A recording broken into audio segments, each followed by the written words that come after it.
Ok, d'accord. Voilà, donc je disais bienvenue à notre 27e séance. Donc aujourd'hui, après que nous avons abordé le thème Jésus, fils des charpentiers, donc aujourd'hui maintenant c'est Jésus à Capernaum. Alors, frère Serge, déjà le verset que tu cherchais, c'est Actes 2, 41. Je l'ai trouvé. C'est Actes 2, 41. Actes 2, 41. Tu le liras plus tard. Voilà. Ok. Ok. Je disais, c'est Acte 2, 42. Hein? Acte 2, 41 plutôt. Acte 2, 41. Ok. Ok, voilà. Donc, je disais que Jésus, après qu'il a fait la seconde lecture dans la synagogue, on l'a appelé fils des charpentiers. Et maintenant, la Bible nous dit qu'il est parti après à Capernaum. On peut lire quand même. Est-ce qu'un bien-aimé peut nous aider avec la lecture? Nous sommes dans Luc chapitre 4. Luc chapitre 4, versets 22 à 23.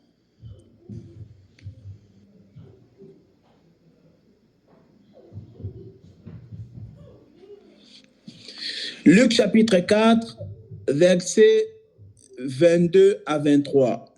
Celui qui est prêt ou prête peut nous aider pour la lecture.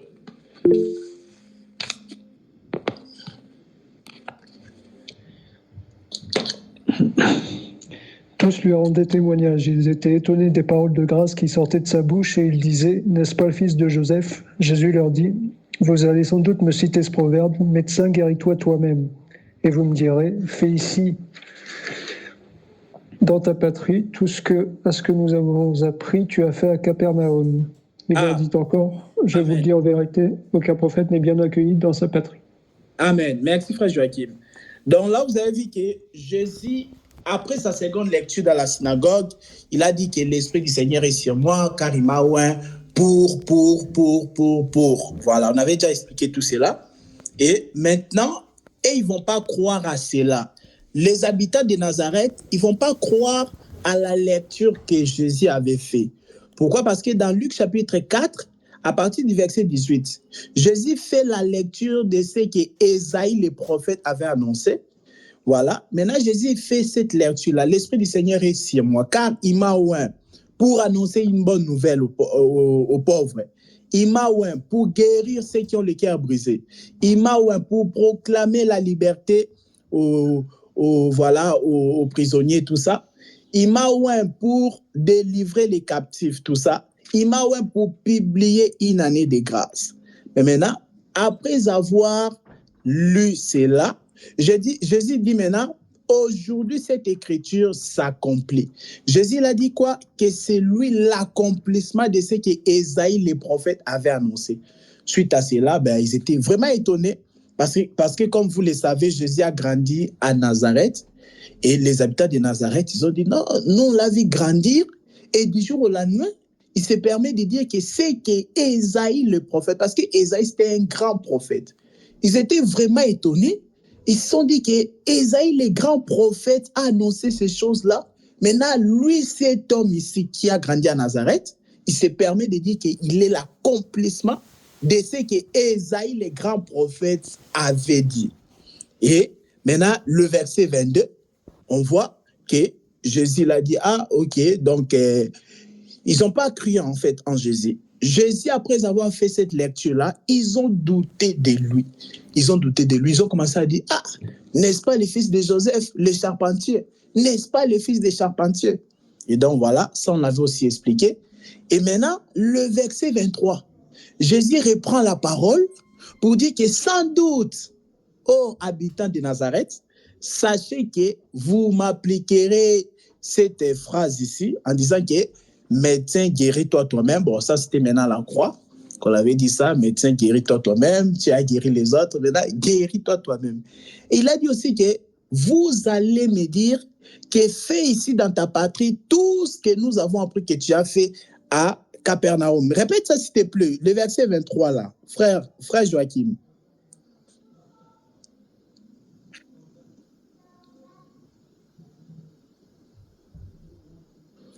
Ton micro, frère Joachim. Oui, allez-y.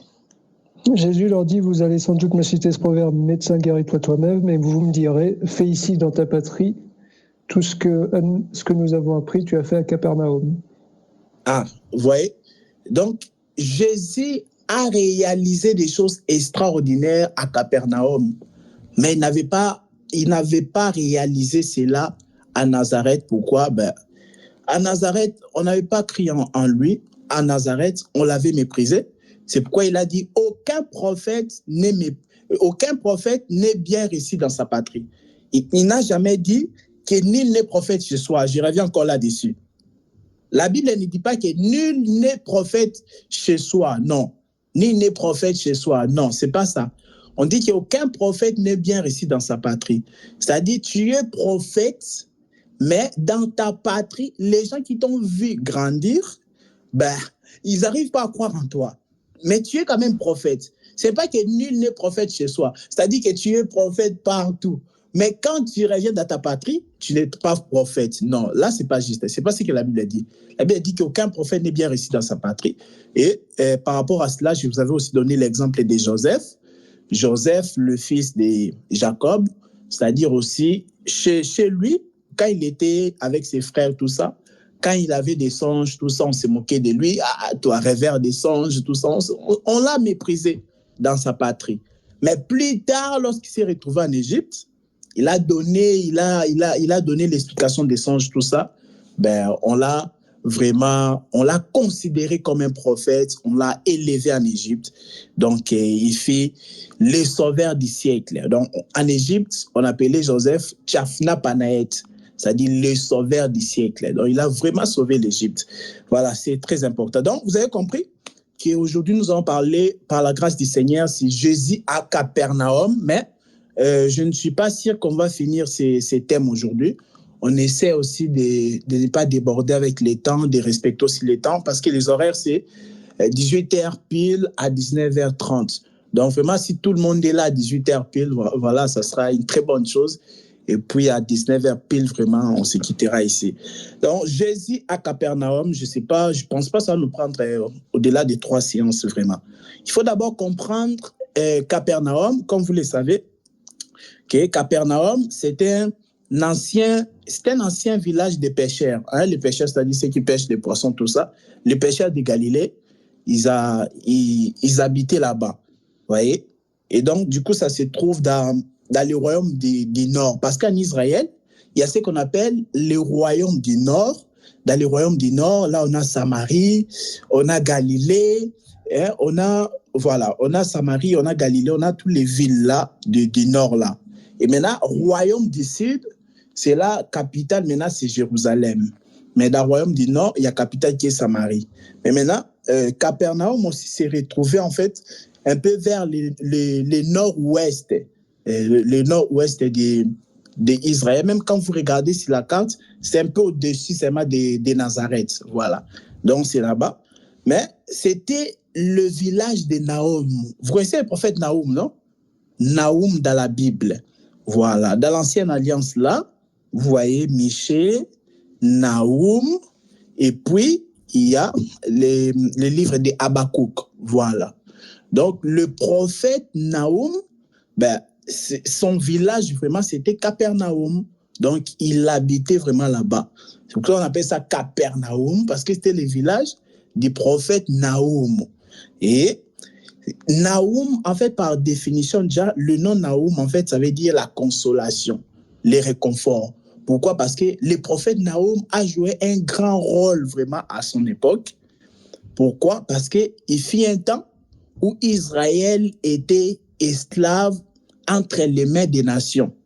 Parce que, comme vous le savez déjà, Israël a souvent été vraiment...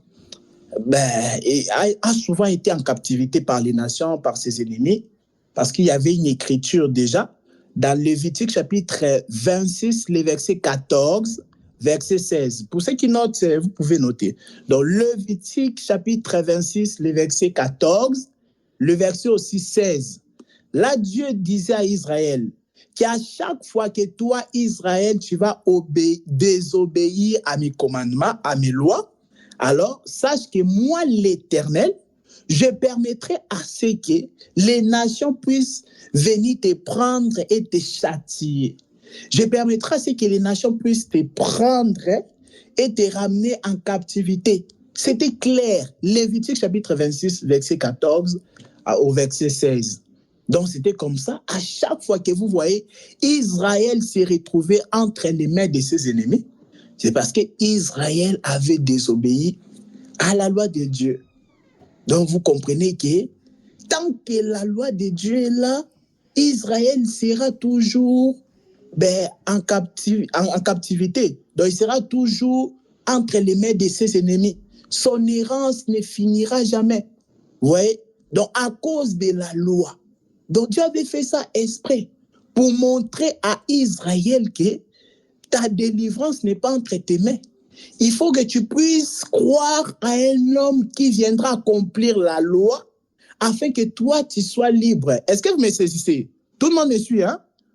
Voilà. Je suis en train de dire que la cause de la captivité d'Israël entre les mains de ses ennemis, c'était la loi. Parce que Lévitique 26, le verset 14 et le verset 16, nous dit que Dieu avait déjà prévenu d'avance qu'à chaque fois qu'Israël va désobéir à l'un de ses commandements, donc Dieu va permettre à ce que les nations puissent venir prendre Israël et les ramener en captivité dans leur nation. Et vous avez vu que depuis que Dieu a commencé l'histoire avec Israël, vous avez vu, il y a eu des nations qui ont pris Israël en captivité. L'Égypte, par exemple. Ouais. Israël est resté en captivité là-bas en Égypte pendant 430 ans, vous imaginez? 430 ans entre les mains des Égyptiens. Maintenant, Dieu l'a fait sortir par Moïse et Aaron. Après, quelques temps après, la Syrie aussi a assujetti Israël. Après la Syrie, Babylone a assujetti Israël. Babylone, Médo-Perse. Médo-Perse, Grèce, Rome. Et encore là, ce n'est pas encore fini. Il y a encore l'Antéchrist encore. Ça va, hein? Donc voilà.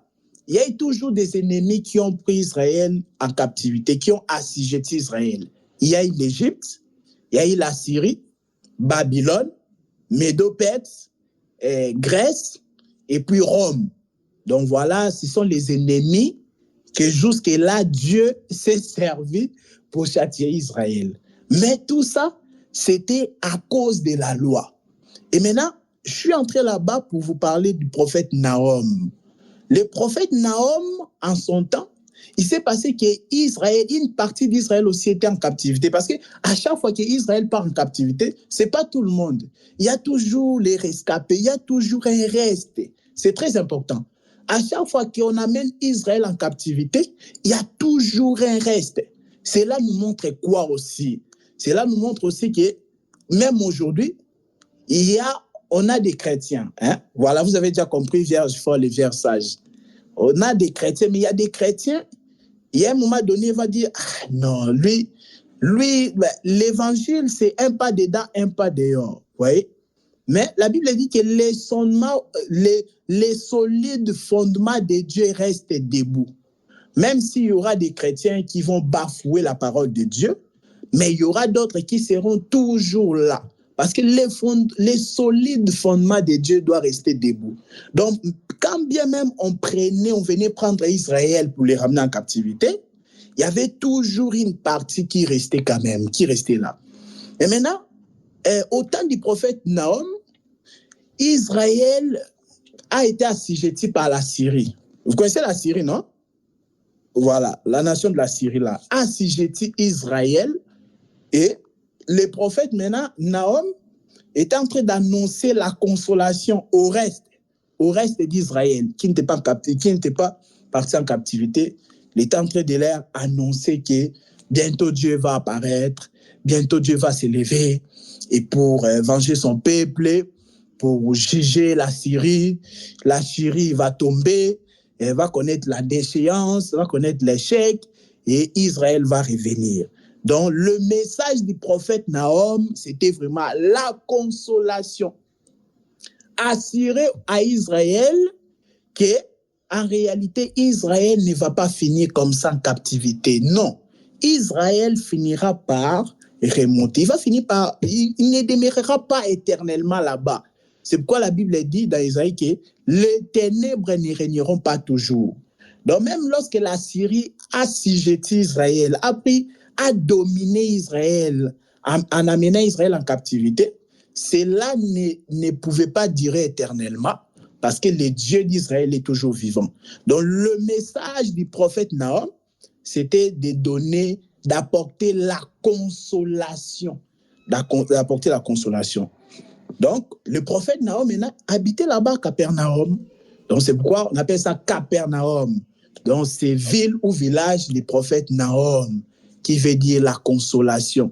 Donc, le peuple qui habite à Capernaum, ils ont de quoi espérer à la consolation de Dieu. Oui, ils ont de quoi espérer à la consolation. Donc, comme je vous ai dit, dans le peuple, là, on va lire une écriture. On va lire Matthieu chapitre 4, à partir du verset 11. Frère Joachim, tu peux nous aider? Matthieu chapitre 4, les versets, à partir du verset 11, hein, c'est surtout les versets 13 qui nous intéressent. Vraiment noter les Écritures, c'est très important. Alors le diable le laissa, et voici que des anges s'approchèrent de Jésus et le servirent. Lorsqu'il apprit que Jean avait été arrêté, Jésus se retira en Galilée. Il quitta Nazareth et vint habiter à Capernaum, ville située près du lac, dans le territoire de Zabulon et de Nephtali, afin que s'accomplisse ce qu'avait annoncé le prophète Ésaïe, territoire de Zabulon et de Nephtali, route de la mer, région située de l'autre côté du Jourdain, Galilée à la population étrangère, le peuple assis dans les ténèbres a vu une grande lumière, et sur ceux qui se trouvaient dans le pays de l'ombre de la mort, une lumière s'est levée. C'était jusqu'au verset 16 ou 14. Frère Roland, tu m'entends? Oui, je t'entends. Oui. Oui, reprends partie du verset 13. 13. Il quitta Nazareth et vint habiter à Capernaum, ville située près du lac, dans le territoire de Zabulon et de Nephtali, afin que s'accomplisse ce qu'avait annoncé le prophète Ésaïe, territoire de Zabulon et de Nephtali, route de la mer, région située de l'autre côté du Jourdain, Galilée à la population étrangère, le peuple assis dans les ténèbres a vu une grande lumière, et sur ceux qui se trouvaient dans le pays de l'ombre de la mort, une lumière s'est levée. Oui, là, on dit qu'afin que s'accomplisse la parole, mais la parole, on a dit la parole du prophète Ésaïe, c'est ça, non? Oui.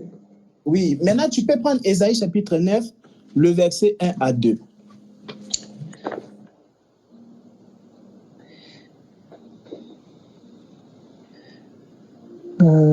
Le peuple qui marchait dans les ténèbres a vu une grande lumière. Sur ceux qui habitaient le pays de l'ombre de la mort, une lumière a brillé. Mm-hmm. Voilà. Le verset commence au chapitre 8, verset 23. Ouais, dans ta Bible, d'accord. Vas-y, frère. Oui, jusqu'à Ésaïe 9, verset 2. Ok. Toutefois, les ténèbres ne régneront pas toujours sur la terre, où il y a maintenant des angoisses. Si les temps passés ont couvert de mépris le territoire de Zabulon et de Nephtali, les temps à venir couvriront de gloire la région voisine de la mer, la région située de l'autre côté du Jourdain, la Galilée à la population étrangère. Voilà, on fait ça. Bon, je ne sais pas si tout le monde a suivi la lecture, mais là, on est en train d'annoncer quelque chose de très important. Nous sommes dans Matthieu chapitre 4, verset 13. Bon, verset même 12, là on expliquait, Jésus ayant appris que Jean avait été livré, s'est retiré dans la Galilée, quitta Nazareth. Vous voyez? Donc quand Jésus quitte Nazareth, c'est pour aller à Capernaum. Nous sommes dans Matthieu chapitre 4, le verset 13. Ça va? Est-ce que tout le monde nous suit là? Ça va? Voilà. Donc nous sommes dans Matthieu chapitre 4, le verset 13. On dit que lorsque Jésus se retira dans la Galilée, il quitta Nazareth et vint demeurer à Capernaum. Pourquoi Nazareth? Parce qu'à Nazareth, on n'avait pas cru en lui. On l'a méprisé. Jésus a grandi à Nazareth. Il est né à Bethléem, mais il a grandi à Nazareth. Mais lorsqu'il avait fait la lecture là, qu'il est la délivrance, il est la solution de ce qu'Ésaïe les prophètes avaient dit. Le peuple, les habitants de Nazareth, ils lui ont méprisé. Il a dit qu'un prophète n'est pas bien reçu dans sa propre patrie. Et il a dit, n'oubliez pas, ô habitants de Nazareth, un jour vous allez réclamer en disant que fait aussi à Nazareth, c'est que nous avons entendu que tu as fait à Capernaum. Donc, lorsqu'on n'a pas cru en Jésus à Nazareth, il va maintenant aller démontrer sa puissance ailleurs à Capernaum. Très important. Donc, parce qu'il doit briller. Il est la lumière. Dans tous les cas, il doit briller. Voilà. Maintenant, on dit quoi? Lorsqu'il a quitté Nazareth, nous sommes dans le verset 13 déjà, de Matthieu chapitre 4, on dit il va demeurer à Capernaum. Souligner ceci, on dit situé. On dit Capernaum, c'est situé près de la mer. On dit dans les territoires des Zabulon et Nephtali. Soulignez cela. Donc, Capernaum, c'est situé dans les territoires des Zabulon et Nephtali. Zabulon et Nephtali, c'était les fils de Jacob. On va arriver là. On dit quoi? Afin que s'accomplisse ce qui a été annoncé par Ésaïe, le prophète, le peuple des Zabulon et Nephtali, de la contrée voisine de la mer, du pays au-delà du Jourdain, voilà, des gentils, tout ça, on dit assis dans les ténèbres. Ils étaient pendant longtemps assis dans les ténèbres, a vu une grande lumière. Et sur ceux qui étaient assis dans la région de l'ombre de la mort, la lumière s'est levée. Donc, comprenez que le peuple de Capernaum, ils ont vécu longtemps dans les ténèbres. Et Jésus maintenant est venu pour donner la solution. N'oubliez pas que Capernaum, comme je l'ai dit tout à l'heure, ça veut dire c'est une ville de consolation, une ville de réconfort. Donc, c'est-à-dire que tellement les gens ils sont dans les ténèbres. Mais vu qu'ils habitent dans Capernaum, ils ont de quoi espérer qu'un jour, Dieu viendra pour les éclairer. Parce que Ésaïe dit que les ténèbres ne régneront pas toujours. Donc, de même que le prophète Nahum, en son temps, il a consolé les gens qui étaient dans les ténèbres. Parce qu'on a amené une grande partie d'Israël en captivité. Le reste qui était resté là, ils étaient en deuil. En d'autres termes, ils étaient restés dans les ténèbres. Et ils étaient déprimés. Ils étaient dans les ténèbres. Ils avaient aussi peur que la Syrie va encore, vraiment, il va nous raser tous, quoi. Mais maintenant, Nahum est venu pour leur apporter la consolation. Donc, vous comprenez que Nahum, là, c'était le Seigneur Jésus-Christ. Parce que la Bible dit quoi? Que les prophètes ont prophétisé jusqu'à Jean. Est-ce qu'on peut lire ça? Matthieu chapitre 11, verset 13, il est dit quoi? Matthieu 11, verset 13. Donc, c'est juste, là, on est en train d'introduire concernant notre thème, Jésus à Capernaum. Matthieu 11, le verset 13, il est dit quoi? En effet, tous les prophètes et la loi ont prophétisé jusqu'à Jean. Voilà. Donc, tous les prophètes et la loi ont prophétisé jusqu'à Jean. Jean, là, c'est Jean-Baptiste. Très important. C'est Jean-Baptiste. Donc, les prophètes, quand vous lisez la Bible là, donc les mouvements des prophètes, les gestes des prophètes, tout ça, donc c'était une prophétie. La vie des prophètes de l'Ancienne Alliance, c'était toute une prophétie. Mais ils annonçaient cela, c'est parce que l'accomplissement était en Jésus. Matthieu chapitre 5, le verset 17. Jésus dit quoi? Il dit quoi? Je ne suis pas venu abolir. Il y a une question là, les élus en marche. Ah, c'est une erreur, ok. Matthieu chapitre 5, verset 17. Jésus dit que je ne suis pas venu abolir la loi ni ou les prophètes, mais je suis venu l'accomplir. Ah. Donc la loi et les prophètes, ils avaient annoncé des choses, mais c'est Jésus qui devait accomplir cela ou réaliser cela.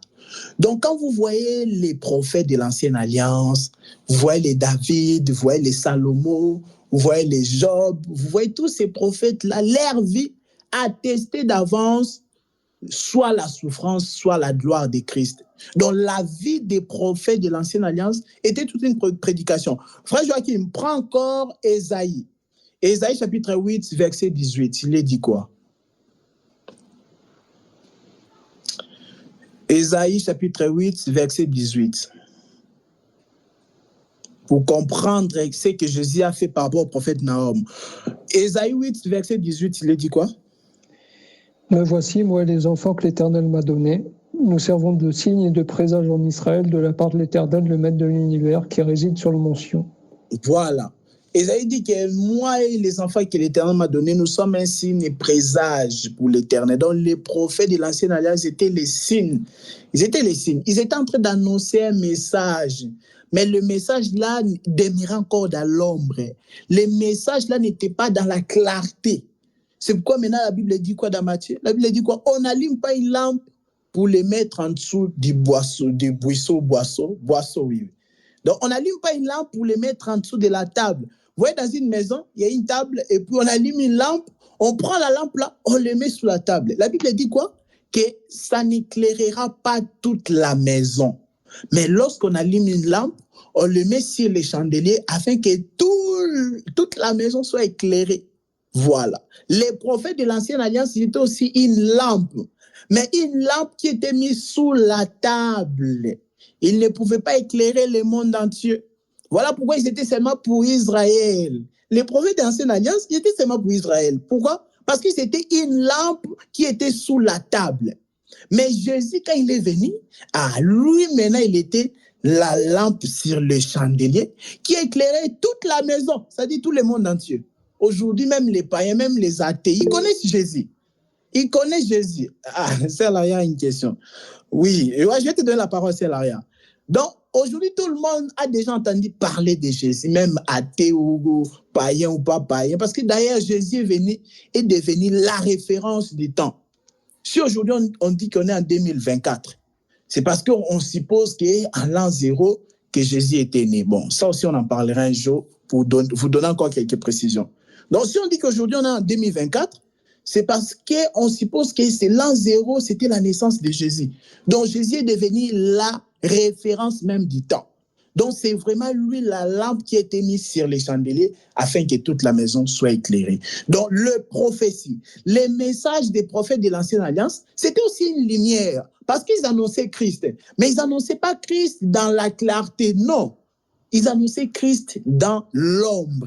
C'était la lampe qui était sous la table. Mais Christ, lorsqu'il est venu, il a dit que non, moi vraiment, je suis l'accomplissement de Jonas. Et Jonas que vous avez entendu là, vous allez vivre le miracle de Jonas. C'est quoi le miracle de Jonas? C'est la disparition pendant 3 jours. Et c'est ça, je vais disparaître, je vais mourir, mais pour vous donner le salut. Parce que Jonas, après sa disparition de 3 jours et 3 nuits, quand il va apparaître, c'est pour donner le salut au peuple de Ninive. Très important. Donc, Jésus aussi, il était le prophète Nahum. Parce que quand le prophète Nahum était en train de porter un message de la consolation, là, en réalité, il prophétisait sur Jésus. Matthieu chapitre 11, verset 13. Les prophètes et la loi ont prophétisé jusqu'à Jean-Baptiste. Voilà. Donc, quand Nahum, le prophète Nahum, d'ailleurs, aujourd'hui, le frère Nahum n'est pas là.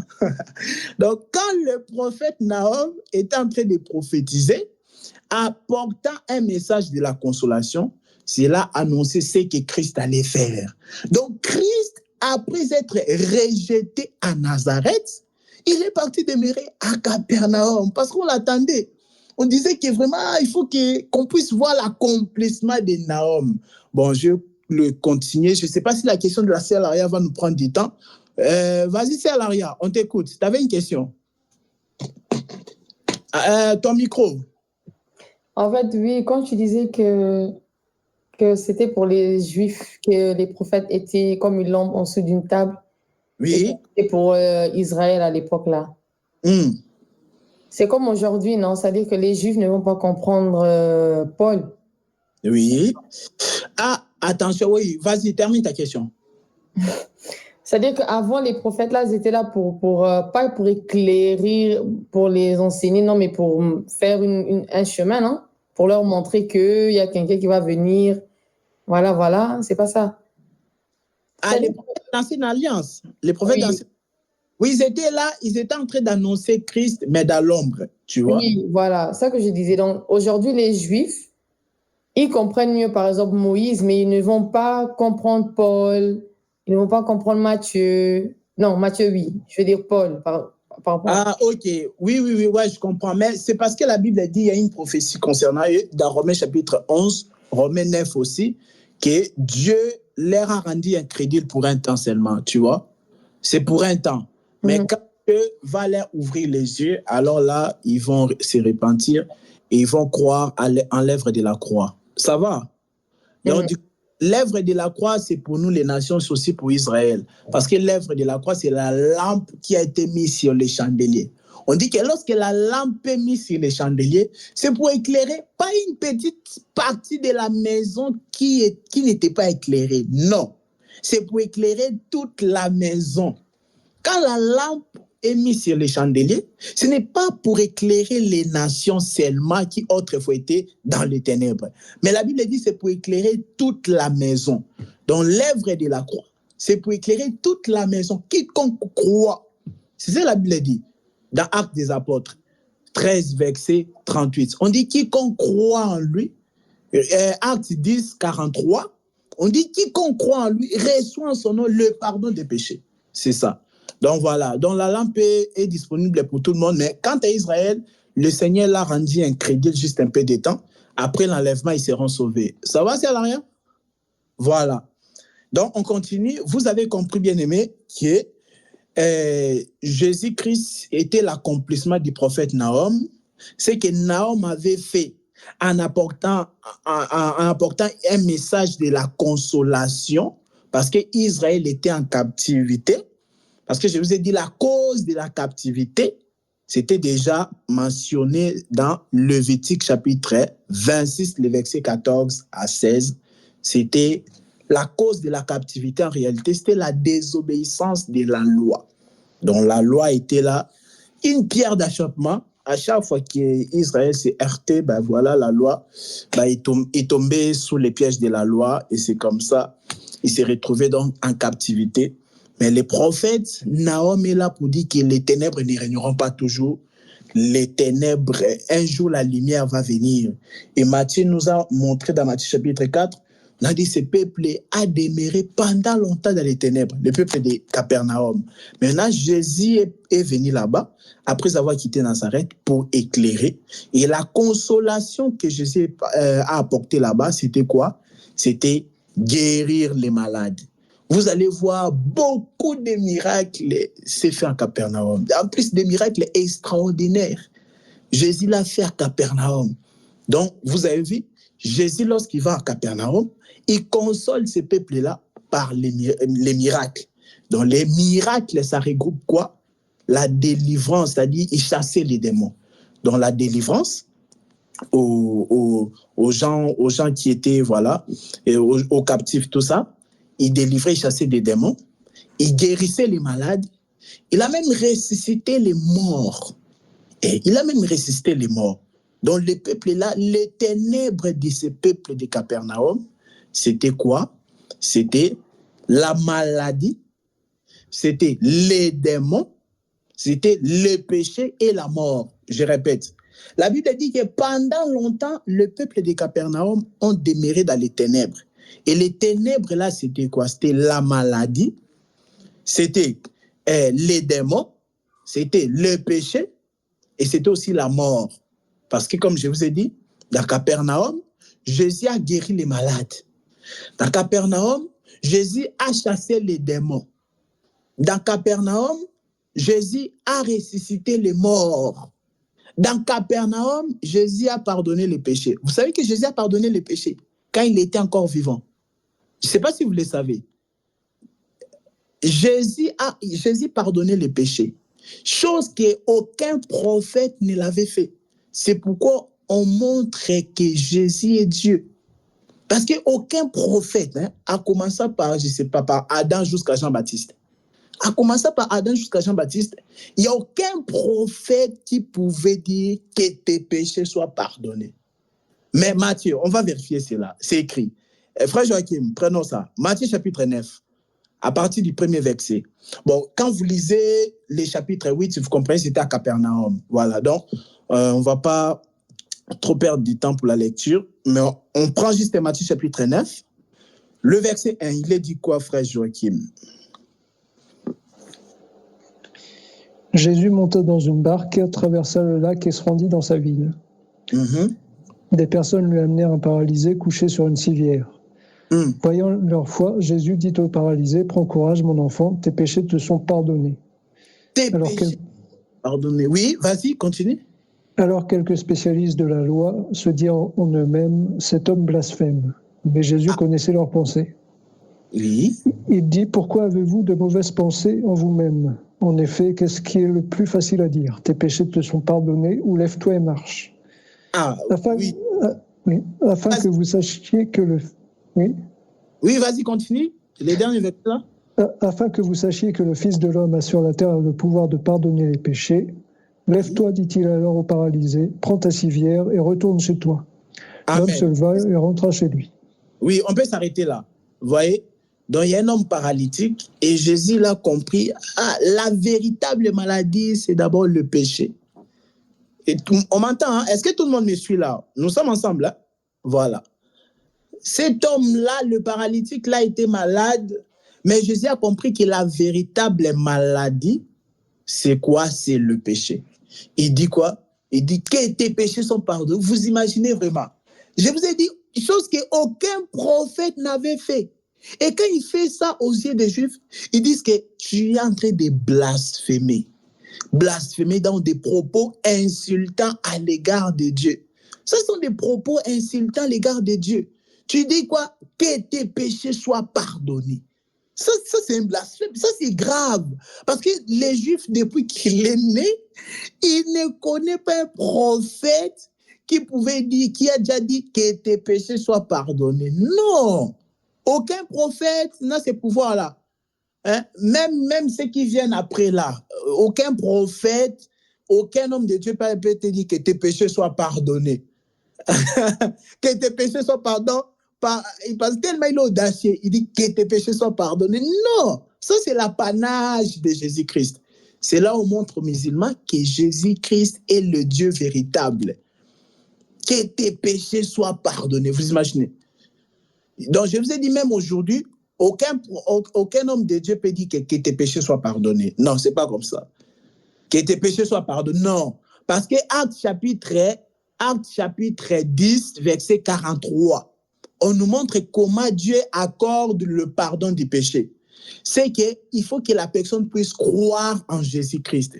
Croire en Jésus, c'est croire qu'il a porté toutes tes iniquités, même avant que tu sois né. Il a porté tous tes péchés à la croix. C'est ça, croire en Jésus. Et c'est comme ça, la Bible dit que tu es justifié devant Dieu, tu as le pardon des péchés. Mais maintenant, Jésus dit que tes péchés soient pardonnés. Le seul, je vous ai dit même aujourd'hui, aucun homme de Dieu peut dire à quelqu'un que tes péchés soient pardonnés. Non. Lui va l'apporter l'évangile de la grâce.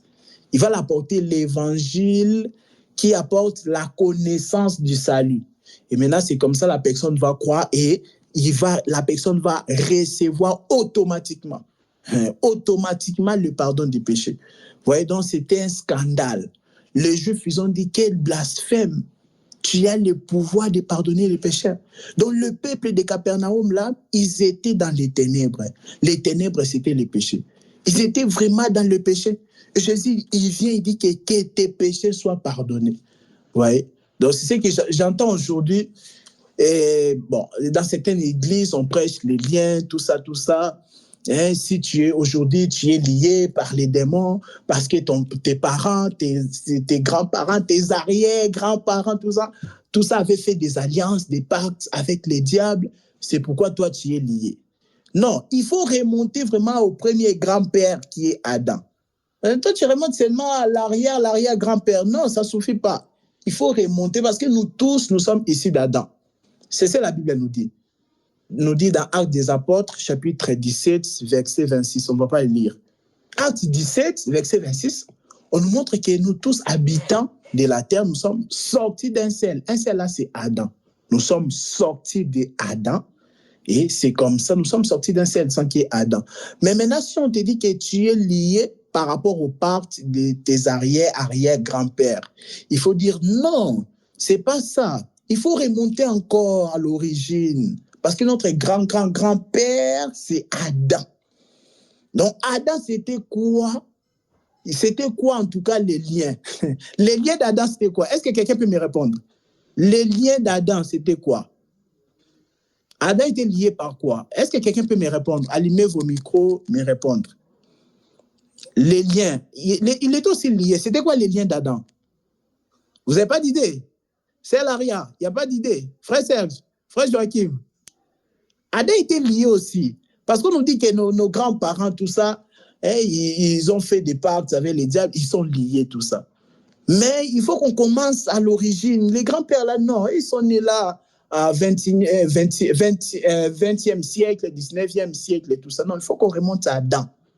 C'était quoi les problèmes avec Adam?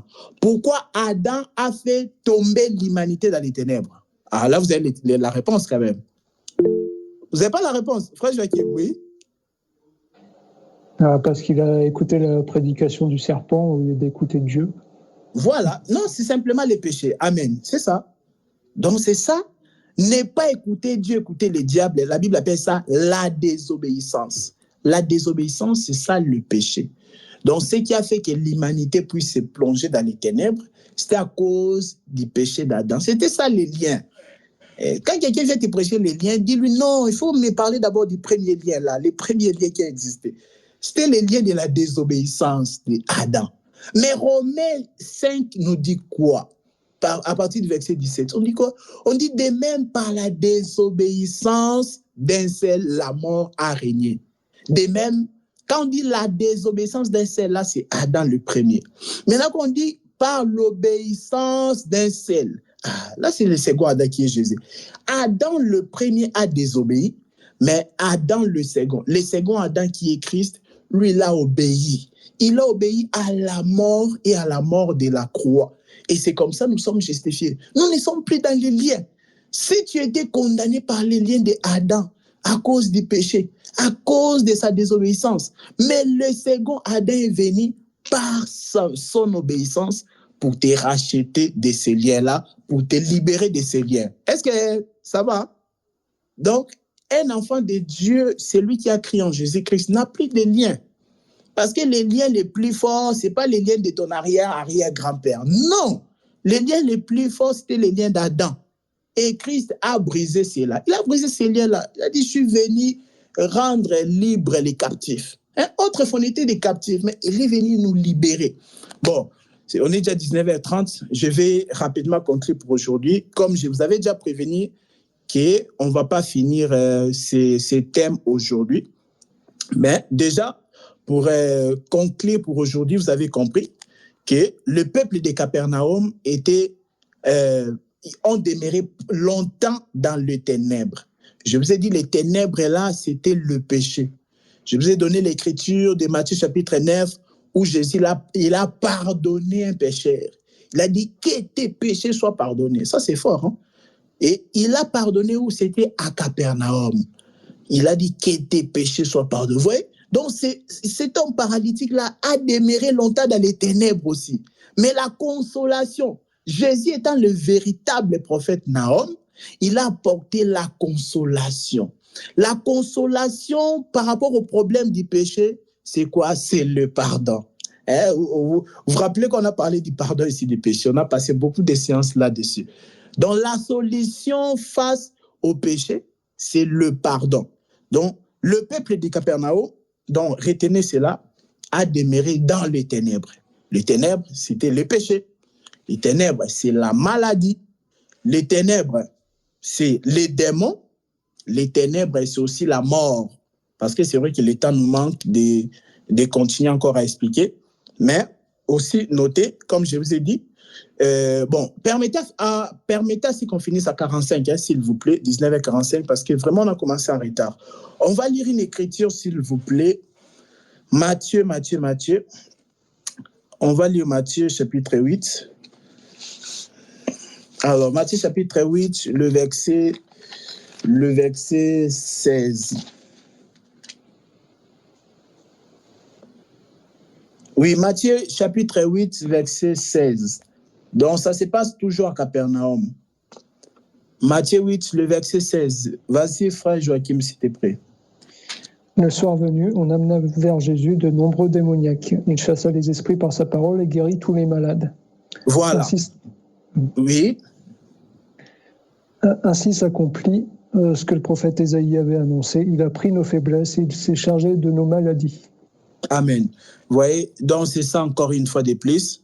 Je vous ai donné l'écriture de Matthieu chapitre 9 où Jésus là donner la solution ou la consolation au problème du péché. Il a dit que tes péchés soient pardonnés. Donc c'est un peuple qui a demeuré longtemps dans les ténèbres. Et maintenant, il n'y a pas que le péché comme ténèbres, il y a aussi la maladie et les démons. Et là, Matthieu chapitre 8, verset 16, on a dit que le soir, vous voyez, lisez bien, le soir, on amena auprès de Jésus plusieurs démoniaques. Il chassa les esprits par sa parole, il guérit tous les malades. Donc le soir, on a mené plusieurs possédés et des malades. Jésus les a tous guéris. Le soir là, les soirs c'est aussi le temps de la grâce. Hein? Donc parce que la Bible nous montre que la loi, c'est le temps du matin. Le soir, c'est le temps de la grâce. C'est-à-dire, en ce temps de la grâce, il n'y a aucun malade ne peut retourner tel qu'il était venu. Donc, Jésus guérit tous les malades. Ici, je parle d'abord surtout la maladie spirituelle. Voilà, je parle surtout par rapport à l'aspect de la maladie spirituelle. Comme vous savez, la maladie spirituelle, c'est le péché. Donc, personne ne peut venir à Jésus et rentrer tel qu'il était venu. On a dit les soirs. Vous voyez, Matthieu chapitre 8, verset 16. On termine là dans 7 minutes. Les soirs, on amena à Jésus plusieurs démoniaques. Il chassa les esprits par sa parole et guérit tous les malades. Il a guéri tous les malades. Donc, il n'y a aucun malade qui peut retourner tel qu'il était venu. Non, nous sommes au temps du soir. Parce que la loi est venue le matin. Moïse, le prophète, a inauguré l'ancienne alliance, c'était le matin. Lorsqu'on lit Exode, chapitre 24, verset 4, verset 8. On voit que là, c'était le matin. Physiquement, comme ça, c'était mal le matin, quand Moïse a inauguré l'ancienne alliance. Or, la nouvelle alliance a été inaugurée le soir. Vous vous rappelez de la Sainte Seine. Jésus l'a dit, prenez, mangez ceci est mon corps. Buvez, ceci est mon sang. La coupe c'est la coupe de la nouvelle alliance qui a été répandue pour plusieurs, pour la rémission et pour le pardon du péché. Donc, la nouvelle alliance a été inaugurée le soir. Et même quand vous lisez la Bible, vous voyez que les jours-là, à la croix, la Bible dit quand Jésus était pendu au bois, voilà, à la croix, tout ça, les jours de sa crucifixion, la Bible dit il y a des ténèbres de 12h jusqu'à 15h. La Bible dit hein, de la 6e heure jusqu'à la 9e heure, c'est-à-dire de 12h jusqu'à 15h. Pendant 3 heures, il y a eu des ténèbres. Vous imaginez? Pendant 3 heures, hein, on reviendra encore prochainement. Donc, je pense que vous avez déjà eu l'idée. Pourquoi seulement pendant 3 heures? Donc, quand on a le jour de la crucifixion de Jésus, quand il était cloué à la croix, la Bible dit, on était en plein jour comme ça. Il était midi. Il était au midi. Mais la Bible dit qu'il y a des ténèbres. Donc, midi comme ça. Donc, il y a des ténèbres de midi jusqu'à 15h. Pendant 3 heures. Vous imaginez ça? Voilà. Bon, c'est aussi en quelque sorte le soir. Donc, la grâce, c'est vraiment le temps du soir. Et pendant ce temps du soir-là, Jésus est en train d'apporter la consolation par aussi la guérison. Donc, vous avez vu, il a pardonné les péchés, il a guéri les malades, et aussi il a ressuscité un mort. Bon, je pense qu'on commencera là la prochaine fois par rapport à la résurrection de la fille de Jairus. Parce que la fille de Jairus qui était le chef de la synagogue, sa fille de 12 ans est morte. Et on a fait appel à Jésus, et Jésus l'a guéri. Bon, vraiment, on va détailler ça prochainement. Mais vous voyez déjà les choses que Jésus a fait à Capernaum. Les choses qu'il n'avait pas fait à Nazareth. À Nazareth, il a simplement expliqué. Oui, je te donnerai la parole, c'est Laria. À Nazareth, Jésus a simplement expliqué que je suis l'accomplissement de ce qu'Isaïe le prophète avait annoncé. On l'a méprisé. Mais après, il est parti à Capernaum faire quoi? Donner la consolation. Là, c'était des choses palpables. Ce n'était plus la lecture, l'Esprit du Seigneur. Ouais, non, ce n'était plus des paroles. Là, c'était des actes. Voilà pourquoi après la résurrection de Jésus, les disciples sur le chemin d'Emmaüs, Cléopas et son compagnon, ils ont dit quoi? Jésus, c'était un homme puissant. Et on dit qu'il était homme puissant en parole et en acte. homme puissant en parole et en acte. C'est-à-dire, quand lui il enseigne bien, il prêche bien. Mais quand si tu viens dans les domaines des miracles, il est là pour opérer des miracles. Donc, homme puissant en parole, il enseigne, il annonce l'évangile. Et homme puissant en acte, c'est ce qu'il a fait à Capernaum. Et il a fait à Capernaum, il a guéri, il a dit qu'il a pardonné les pécheurs, il a chassé les démoniaques, il a guéri les malades, il a même ressuscité des morts, la fille de Jairus. Vraiment, elle était morte. La Bible dit qu'elle était morte, cette fille de 12 ans. Mais Jésus-Christ l'a fait revenir à la vie. Donc voilà, cette ville de Capernaum qui était longtemps dans les ténèbres, mais Jésus est venu comme étant le véritable prophète Nahum, parce que le prophète Nahum avait seulement annoncé un message de la consolation. Mais le message, ça ne suffit pas. Il faut aussi qu'on voit l'acte. Hein? Il faut l'acte accompagne le message. C'est qu'on dit dans une église. Donc, l'église que tu dois choisir pour aller prier, il faut pas d'abord te concentrer sur les miracles. Non, sinon tu vas te perdre. Parce que Satan aussi fait les miracles. Mais il faut d'abord voir la vraie parole. Si la vraie parole est là. La vraie parole, c'est quoi? C'est l'enseignement de Jésus prêché par les apôtres. Parce que Jésus, avant sa mort, il a prié sur les apôtres. Il a dit, je ne prie pas seulement pour vous. Dans Jean chapitre 17, verset 20, Jésus a fait une prière sur les apôtres. Il a dit, je ne prie pas seulement pour vous, mais pour quiconque croira à moi par vos paroles. Donc, ça dit que la parole de Jésus désormais était dans la bouche des apôtres. Donc maintenant, croire en Jésus, la meilleure façon de croire en Jésus, c'est de croire à la prédication des apôtres. Donc c'est comme ça que quelqu'un peut dire que je crois en Jésus. Quand tu dis tu crois en Jésus, c'est-à-dire tu crois à l'évangile que les apôtres ont prêché. Donc aujourd'hui, si tu veux aller dans une église, il faut vérifier si le vrai enseignement est prêché là-bas, c'est-à-dire l'enseignement des apôtres. Mais on doit voir aussi les côtés aussi des actions, c'est-à-dire les côtés aussi de la puissance des miracles. C'est très important parce que Jésus, c'est un homme puissant en parole et en acte. Le prophète Nahum avait déjà annoncé d'avance ce que Jésus allait faire. Parce que Jésus, c'était l'accomplissement du prophète Nahum qui est le véritable réconfort, qui est la véritable consolation. Il a consolé ce peuple-là. Mais attention, il y a la suite de cela, on va continuer prochainement. Il a fait beaucoup de choses, mais il s'est passé quoi dans cette ville-là? C'est ce qu'on va voir prochainement. Malgré les choses extraordinaires que Jésus a fait. Mais il y a eu un problème après dans cette ville-là. Bon, c'est ce qu'on va aborder prochainement par la grâce du Seigneur. Mais voilà, je vous avais dit à 45, voilà, il est 19h45 pour ce soir. J'atterris ici, je m'arrête ici. Voilà, que le Seigneur soit loué. Oui, c'est Laria, tu avais une question.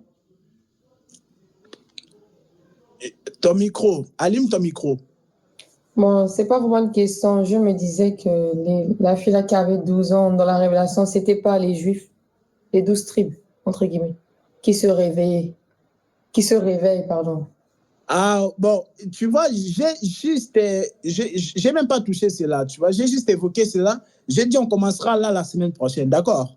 Okay. Voilà, comme ça, on va vraiment parler en long et large, on va détailler cela. C'était dans la ville de Capernaum aussi, qu'elle a ressuscité cette fille de 12 ans. Alors, autre question, Sœur Plamedi, Sœur Francis. Sœur Plamedi, est-ce qu'il y a des questions? Est-ce que tu nous as bien suivis? Je n'ai pas de questions. Ah, ok, d'accord alors, ok.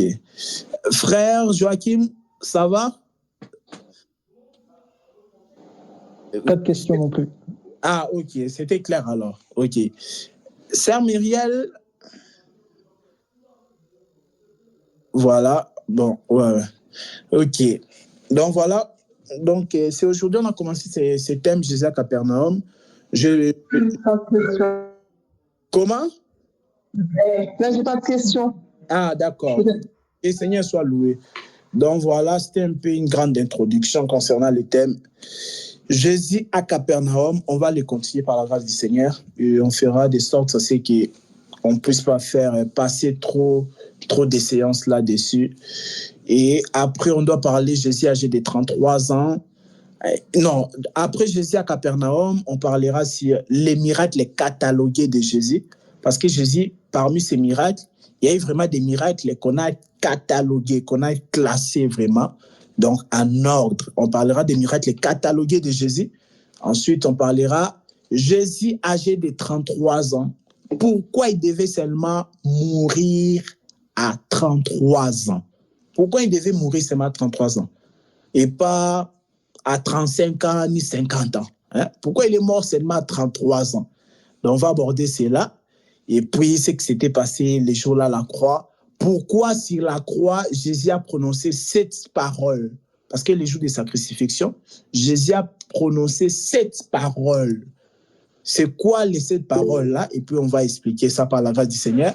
Et puis là, ça sera, après, c'est la mort de Jésus, l'ensevelissement, la résurrection. Après, on va entamer notre deuxième module qui est l'origine du christianisme. Vous voyez? Donc, on a commencé ces cours, c'était les 18 mars 2023. Donc, ça fait presque une année, nous sommes toujours dans notre premier grand module. Là, vraiment, c'était un grand module, quoi. Il y avait beaucoup de choses à dire là-dessus.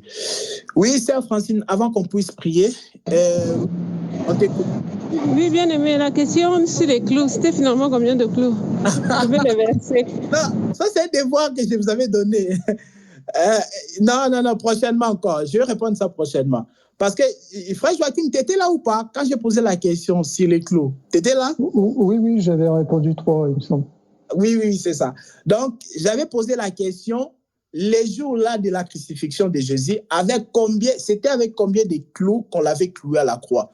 Les clous qu'on avait utilisés pour clouer Jésus à la croix, c'était au nombre de combien? Voilà, c'était ça la question que je vous avais laissée. Mais je pense que prochainement, je vais vous répondre. Je vais vous répondre. D'accord, c'est Francine? Je viendrai répondre là-dessus. Frère Serge, ça va?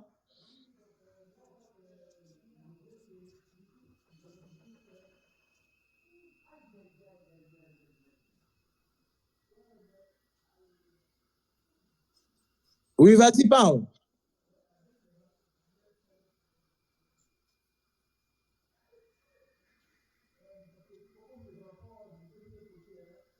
Oui, non, pas encore. Écoute, on t'écoute.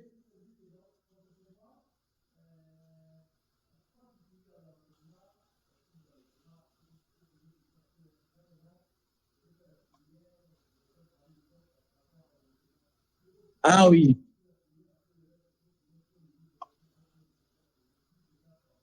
Ok, d'accord, ça marche. Ok. Bon, il n'y a plus de questions, on va prier. Seigneur, nous te sommes infiniment reconnaissants. Merci de nous avoir encore conduits ce soir. Merci, Seigneur. Seigneur, toi, par ta volonté, tu veux que nous soyons enseignés. Tu as dit que je t'enseignerai, je t'instruirai et je te montrerai la voie que tu dois suivre et je te conseillerai que j'aurai les regards sur toi. Merci, Seigneur Dieu de gloire, pour ta parole, Seigneur Dieu de gloire, que tu nous as envoyée en ces temps d'histoire, en ces temps